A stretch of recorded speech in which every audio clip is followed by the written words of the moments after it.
कहानी का शीर्षक है जादुई ट्रैक्टर। बहुत समय पहले किशनपुर नामक गांव में दो भाई रहते थे। बड़े भाई का नाम मोहन और छोटे भाई का नाम सोहन था।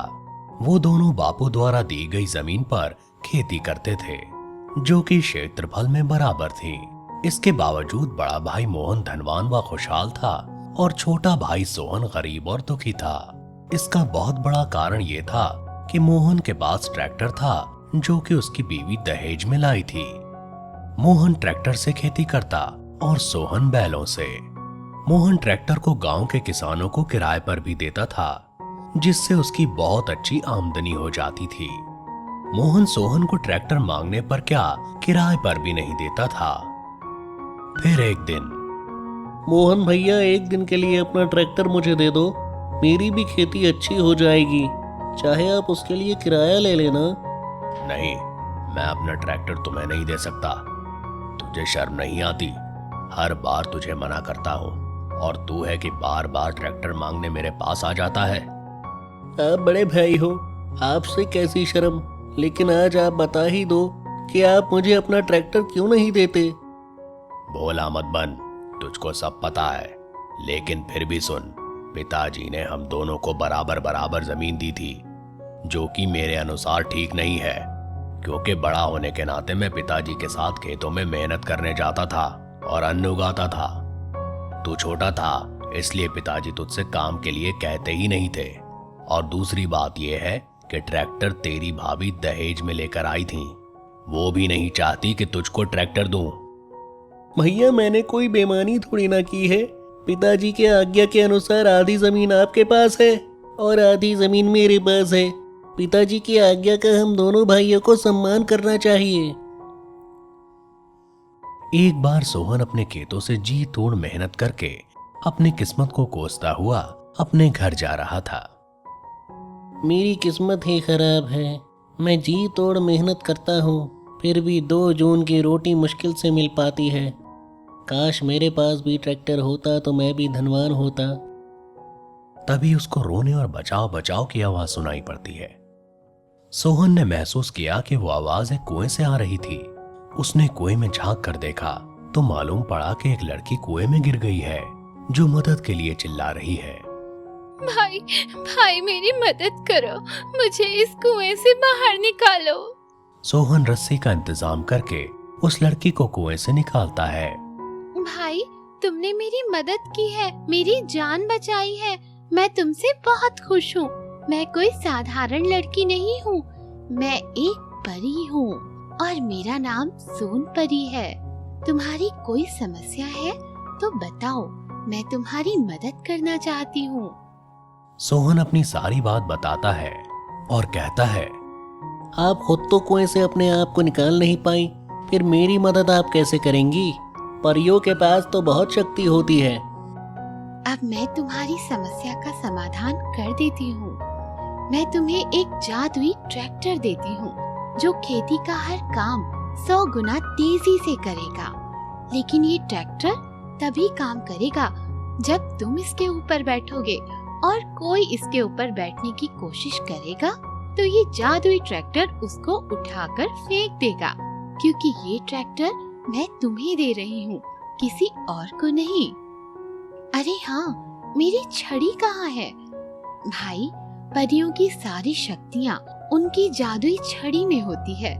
कुएं में गिरते समय छड़ी ऊपर ही कहीं गिर गई थी, इसीलिए मैं कुएं से ऊपर नहीं निकल पाई। भाई, मेरी छड़ी ढूंढवाओ। सोहन और परी दोनों छड़ी को ढूंढते हैं और छड़ी सोनपरी को एक झाड़ी में मिल जाती है। छड़ी मिल गई, छड़ी मिल गई। सोनपरी जादू की छड़ी से जादुई ट्रैक्टर सोहन को देकर वापस परीलोक चली जाती है। अब सोहन खेती के सारे काम जादुई ट्रैक्टर से करने लगता है। अब उसके खेतों में अन्न का उत्पादन उसके भाई मोहन से भी अच्छा होने लगा। वो बहुत जल्दी धनवान बन गया। फिर एक दिन, सोहन, तू तो एक फटीचर था, तो तू इतना अच्छा ट्रैक्टर कहाँ से ले आया? मुझे ये ट्रैक्टर परी ने दिया है, और ये साधारण ट्रैक्टर नहीं है, ये जादुई ट्रैक्टर है। ये साधारण ट्रैक्टर के मुकाबले 100 गुना तेजी से काम करता है। तभी मैं कहूं तेरे पास मुझसे ज्यादा पैसा कहां से आया। मुझे देना अपना ट्रैक्टर खेती करने के लिए। भैया इस ट्रैक्टर की खूबी है कि मेरे बैठने पर ही ये काम करता है, और कोई इस पर बैठेगा तो उसे अपने ऊपर से गिरा देगा। इस जादुई ट्रैक्टर के कारण तुझे ज्यादा घमंड आ गया है। तू मुझे ट्रैक्टर देना नहीं चाहता और बनता है छोटा भाई। भैया ऐसी बात नहीं है, लेकिन किसी अनहोनी की जिम्मेदारी मेरी नहीं होगी। ठीक है। मोहन जैसे ही ट्रैक्टर पर बैठता है, ट्रैक्टर अनियंत्रित होकर इधर उधर भागने लगता है और मोहन को अपने ऊपर से गिरा देता है। अब मोहन को ट्रैक्टर की शक्तियों का एहसास हो जाता है और सोहन से फिर कभी पंगा नहीं लेता है। सोहन जादुई ट्रैक्टर के कारण सुखपूर्वक रहने लगता है। सोमपुर नामक एक गांव में वीरू नाम का एक आदमी अपनी पत्नी के साथ रहता था। वीरू बहुत ही कंजूस था। वो एक पैसा भी इधर उधर नहीं खर्चता था। एक दिन गांव में एक आदमी ने गैस सिलेंडर की दुकान खोली। लोग उसकी दुकान पर आने लगे और गैस सिलेंडर खरीद कर ले जाने लगे। लोगों को गैस सिलेंडर ले जाते हुए वीरू की पत्नी अपने घर से देख रही थी। गैस सिलेंडर को देखकर उसने सोचा, ये तो बहुत ही अच्छा है। गैस सिलेंडर की दुकान अब हमारे गांव में भी खुल गई। आज ही वीरू जी से कहकर मैं भी एक गैस सिलेंडर मंगवा लूंगी। फिर मैं भी बिना किसी दिक्कत के आराम से खाना बना पाऊंगी। थोड़ी देर बाद वीरू बाहर से घूमकर घर आया। उसके घर आते ही उसकी पत्नी गिलास में पानी लाई। लीजिए, पानी पी लीजिए। वीरू पानी पी रहा था, तभी उसकी पत्नी बोली, हमारे गांव में एक गैस सिलेंडर की दुकान खुली है। सभी लोग गैस सिलेंडर खरीद कर ले गए हैं। आप भी एक गैस सिलेंडर ले आओ। ये सुनकर वीरू के मुंह से पानी निकल जाता है और वो खांसने लगता है। अरे जी, आपको क्या हो गया? ठीक हो ना आप? गैस सिलेंडर का क्या करोगी तुम? उसमें मैं खाना बनाऊंगी। खाना बनाने के लिए घर में चूल्हा है तो? इस चूल्हे पर लकड़ी से खाना बनाकर फूंक मार मार कर मेरा बुरा हाल हो गया है। मेरी तो सांस भी फूलने लगती है। गैस सिलेंडर होगा तो मैं आसानी से खाना बना पाऊंगी। आजकल तो सभी के घरों में गैस सिलेंडर है। आप भी एक ले आइए। अरे नहीं, ये सब फिजूल की खर्ची है। उसके बहुत बोलने पर वीरू ने कहा, ठीक है, मैं जाकर देखता हूँ कितने का है। ये कहकर वीरू जाने लगा और गैस सिलेंडर की दुकान पर पहुंचा। हाँ भाई, ये गैस सिलेंडर कितने का दिया? 30 एमटी का सिलेंडर 1000 रुपए का है। क्या 1000 रुपये? क्यों भाई, इतना महंगा क्यों है? अरे भाई, गैस सिलेंडर तो इतने का ही आता है। अच्छा, क्या कोई सस्ता वाला नहीं है? क्या भाई, अगर सिलेंडर लेने का इतना ही शौक है तो एक काम करो, ये खाली सिलेंडर ले जाओ 15 एमटी का 500 रुपये में। वीरू ने सोचा, 30 एमटी कौन उठा के ले जाएगा? 15 एमटी ही ले जाता हूँ। वीरू ने गैस वाले को 500 रुपए दिए और खाली गैस सिलेंडर उठाकर अपने घर ले आया। गैस सिलेंडर देखकर उसकी पत्नी बहुत खुश हुई। वीरू ने रसोई में गैस सिलेंडर को लगा दिया। ये लो, जाओ पका लो अपना खाना। तुम भी क्या याद रखोगी? वीरू की पत्नी जब उस पर खाना पकाने चली तो वो गैस जल ही नहीं रही थी। उसने सिलेंडर को हिलाकर देखा तो वो खाली था। क्या जी, कैसा सिलेंडर लाए हो? इसमें तो गैस ही नहीं है। उस दुकान वाले ने तो आपको उल्लू बना दिया। ये देखकर वीरू को बड़ा गुस्सा आया।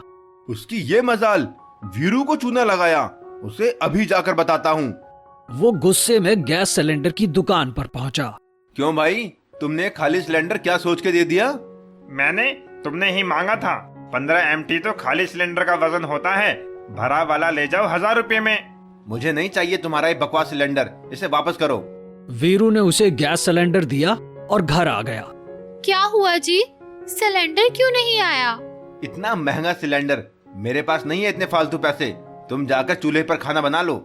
एक दिन वीरू की पत्नी खाना बनाते हुए चूल्हे में फूंक मार रही थी। तभी वो बेहोश होकर गिर गई। वीरू उसे जल्दी से अस्पताल ले गया। क्या तुम इनका ख्याल नहीं रखते? शायद धुएं में खाना बनाने की वजह से इनके फेफड़े कमजोर हो गए हैं। अगर ऐसे ही ये धुएं में काम करेंगी तो कुछ ही महीनों में इनकी जान भी जा सकती है। डॉक्टर ने वीरू को एक पर्चा दिया। ये दवाइयाँ लिखती हैं, बाहर से ले लेना। जी ठीक है, धन्यवाद। मेरी कंजूसी के कारण ही ऐसा हुआ है। अब मैं ऐसा कभी नहीं करूंगा। उसके बाद वीरू अपनी पत्नी को लेकर घर वापस आ जाता है और उसके लिए गैस सिलेंडर और एक नया स्टील का चूल्हा भी लाता है। Underground ambulance. धनी नागेंद्र का गांव में बहुत अच्छा नाम और गौरव रहता है। वह अपना कमाया हुआ पैसा ना छुपाकर हमेशा दूसरों की तकलीफ में मदद करते रहता था। अगर दूसरों को कुछ पैसों की जरूरत है, इलाज की जरूरत पड़े, तो अपनी समस्या मानकर उनकी मदद करते रहता था। साहब, मेरी पत्नी की तबीयत बहुत खराब है, कहकर दौड़ते हुए रंगनाथ नागेंद्र के पास आता है। तुरंत ही नागेंद्र कहता है, डरो मत, कुछ नहीं होगा, कहकर रंगनाथ को 10,000 रुपए देता है। नागेंद्र अपने जानकारी के एक हॉस्पिटल में फोन करके इस तरह बताता है, रंगनाथ नाम का एक व्यक्ति आपके हॉस्पिटल आ रहा है, इसका पूरा ध्यान रखें, कहकर हॉस्पिटल वालों से बात करता है। तब रंगनाथ नागेंद्र को दोनों हाथ जोड़कर नमस्कार करता है। नागेंद्र दोपहर के समय हॉस्पिटल फोन करता है, डॉक्टर साहब, रंगनाथ की बीवी कैसी है? अभी ठीक है सर, घबराने वाली बात नहीं है, 2 दिन में डिस्चार्ज हो जाएगी।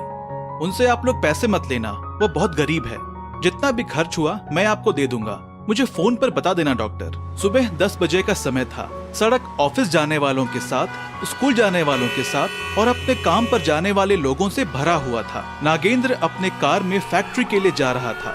रिंग रोड सर्कल के पास पहुंचने के बाद ट्रैफिक जाम हो जाता है। बहुत ज्यादा समय के बाद भी ट्रैफिक क्लियर नहीं हो पाता है। नागेंद्र के कार के बगल में ही एक इमरजेंसी एम्बुलेंस सायरन बजाते रहता है। उस एम्बुलेंस के लिए भी रास्ता नहीं रहता है, इतना ज्यादा ट्रैफिक जैम हो जाता है। नागेंद्र अपने कार का शीशा नीचे करके चिंता से उस एम्बुलेंस की ओर देखता है। यह सोचता है कि उसमें बैठे लोग पता नहीं कितनी मुसीबत में होंगे। कुछ भी नहीं कर सकता। अब तक आधे घंटे से ऊपर गुजर चुका था, फिर भी ट्रैफिक जैम क्लियर नहीं हुआ था। एम्बुलेंस का सायरन बज रहा था। नागेंद्र खुद को रोक नहीं पाता है, इसीलिए कार से नीचे उतरता है ताकि उसमें बैठे लोगों की स्थिति को देख सके। एम्बुलेंस की ओर 2 कदम बढ़ाते ही एम्बुलेंस की डोर खुलती है। इसमें से एक बूढ़ा आदमी रोते हुए नीचे उतरता है और उसके हाथों में एक 3 साल की बच्ची आखिरी सांस लेती रहती है। बूढ़ा आदमी उसे अपने हाथों में लेकर ट्रैफिक पार करते हुए भागते हुए जाता है। बहुत रात तक नागेंद्र को नींद नहीं आती है। उसे बार बार यही दृश्य दिखाई दे रहा था कि कैसे वो बूढ़ा आदमी बच्ची को लेकर भाग रहा था। वो बच्ची कौन है, अभी उसकी हालत कैसी है, यह सोचते हुए नागेंद्र इधर उधर टहलने लगता है। आज मैंने ये एक दृश्य ही देखा है, पता नहीं इस दुनिया में 1 मिनट में कितनी ऐसी घटनाएं हो रही हैं। इस तरह सोचते हुए बहुत देर बाद नागेंद्र की आंख लग जाती है और नींद में उसे नागेंद्र कहकर किसी के पुकारने की आवाज आती है। नागेंद्र झट से उठकर बैठ जाता है और उसके सामने बहुत ज्यादा रोशनी में एक आकार दिखाई देता है। नागेंद्र कांपते हुए बोलता है, कौन है आप? मैं हूं नागेंद्र, तुम हमेशा मेरी पूजा करते हो, मैं तुम्हारा भगवान। तुरंत ही नागेंद्र अपने दोनों हाथ जोड़कर उस रोशनी को नमस्कार करता है। स्वामी, आप, आज तो मेरा जीवन सफल हो गया। हर दिन तुम बहुत ही शांति से सोया करते थे, फिर आज क्या हुआ कि तुम सो नहीं पाए हो? मैं इसलिए आया हूँ। नागेंद्र उन्हें उस एम्बुलेंस वाली बच्ची के बारे में बताता है। नागेंद्र, इस दुनिया में पैदा होने वाले हर प्राणी का अंत मरण है, लेकिन मानव से किए गए कुछ गलतियों के कारण आज स्वयं ही कुछ समस्याओं का सामना करना पड़ रहा है। आप लोग ठीक ढंग से प्रयत्न करेंगे तो आपकी सहायता करेंगे। आज तुमने जिस बच्ची को देखा है वह सुरक्षित है, उसके बारे में चिंता ना करो। अच्छा ठीक है, मैं तुम्हारे लिए ही आया हूँ, तुम्हें क्या वर चाहिए मांगो। स्वामी, मैं बहुत भाग्यशाली हूँ, उस बच्ची जैसी घटना फिर से ना हो और इमरजेंसी के टाइम पर ट्रैफिक की वजह से कष्ट ना हो और सुरक्षित हॉस्पिटल पहुंचने का वर दीजिए स्वामी। तथास्तु। रोशनी गायब हो जाती है। नागेंद्र नींद में से घबराकर जाग उठता है। ये क्या मैं स्वप्न देख रहा था, कहकर घड़ी की ओर देखता है तो सुबह हो जाती है। नागेंद्र नाश्ता करते रहता है। साहब साहब, कहकर राजेश चीखते हुए नागेंद्र के पास आता है। अरे क्या हुआ, क्यों इस तरह चीख रहे हो? साहब, अपने कार के गैरेज में, अपने कार के गैरेज में। हाँ हाँ, गैरेज में क्या हुआ? कार खराब हो गया क्या? ऐसी बात नहीं है साहब, कार के गैरेज में एक बड़ा एम्बुलेंस है, अब चलिए चलकर देखिए। नाश्ता करना छोड़ नागेंद्र घर के बाहर आता है। और वहां एम्बुलेंस को देखकर अपने मन में एम्बुलेंस कहां से आया कहकर धनी नागेंद्र सोचते रहता है। वह एम्बुलेंस देवलोक से नीचे आया जैसा दिख रहा था। इतने में राजेश उसे बुलाता है।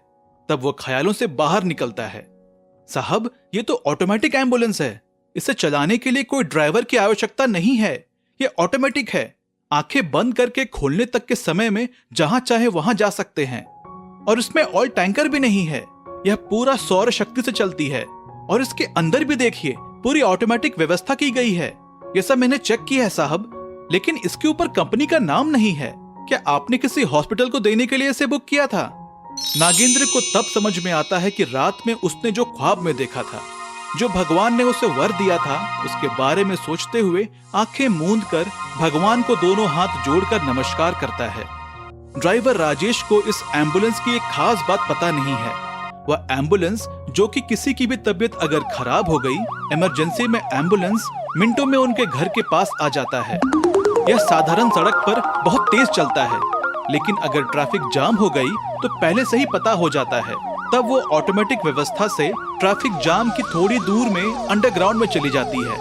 भूमि के अंदर उसके पास जो शक्तियां हैं, उन शक्तियों से ट्रैफिक को देखते हुए ट्रैफिक खत्म हो जाने के बाद फिर ऊपर आ जाती है। यह बात कोई नहीं जानता था और सीसीटीवी कैमरा में भी रिकॉर्ड नहीं हो सकता था। नागेंद्र के अच्छे दिल से मांगा हुआ अंडरग्राउंड एम्बुलेंस के द्वारा बहुत सारे जरूरतमंद लोगों की प्राण बच रही हैं। इसलिए नागेंद्र उस दिन से चैन की नींद सो पाता है।